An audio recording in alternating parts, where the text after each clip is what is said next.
Hello everyone, இன்றைக்கி என்ன recipe பார்க்க போகிறோன்னா மொறு மொறுன்னு சோயா 65 எப்படி செய்வது என்று பார்ப்போமா? வாங்க பார்க்கலாம். ஃபஸ்ட்டு ஒரு பாத்திரத்தில் தண்ணி வச்சு நல்லா கொதிக்க விடணும். கொதிக்க விட்டுட்டு தண்ணி நல்லா கொதித்த பிறகு அதில் சோயா போட்டுக்கோங்க. போட்டுக்கிட்டு சிறிதளவு உப்பு கொஞ்சம் சேர்த்துக்கோங்க.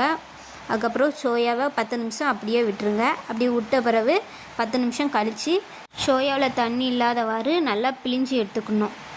இப்போ என்ன பண்ண போகிறோன்னா, சோயாவுக்கு மசாலா சேர்க்க போகிறோம். கார்ன்ஃப்ளவர், மிளகுத்தூள், சீரகத்தூள், மல்லித்தூள், சிக்கன் பொடி, இந்த மசாலாவெலாம் சேர்த்துக்கோங்க. அப்புறம் கொஞ்சம் ஆயில் விட்டு நல்லா பிசைச்சிக்கோங்க.